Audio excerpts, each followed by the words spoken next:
دیکھیں شرعی اجازت کی جہاں تک بات ہے نا، تو پیرنٹس اپنے بچوں کی زندگی کے کسی بھی معاملے میں ان کی اجازت کے بغیر کوئی فیصلہ نہیں لے سکتے. جب تک وہ بچے ہیں تب تک ان کو حکم ہے کہ وہ ان کے لیے بیسٹ چوز کرے. ٹھیک ہے. اور وہ جیسے ہی ٹین ایج میں آئے نا، فیصلے وہ خود کریں گے. آپ کی اگر 13 سال کی بھی بچی ہو تو آپ اس کا رشتہ اس کی مرضی کے بغیر نہیں دے سکتے. آپ کا بیٹا، اگر آپ 18 سال کے اپنے بیٹے کی شادی کریں، آپ اپنے بیٹے سے پوچھے بنا کیوں اللہ تعالیٰ نے آپ کو پابند کیا کہ آپ ان سے.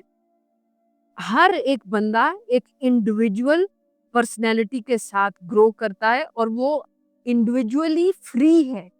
آپ نہ تو پیرنٹس کے ساتھ باؤنڈ ہے، نہ آنے والی نسل یعنی اپنے بچوں کے ساتھ باؤنڈ ہے.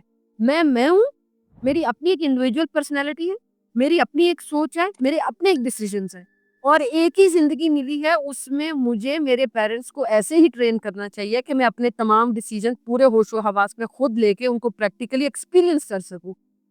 اگر میں نے یہ زندگی اپنی ماں کی مرضی سے گزاری تو پھر میری انڈیویجول سوچ کہاں ہے؟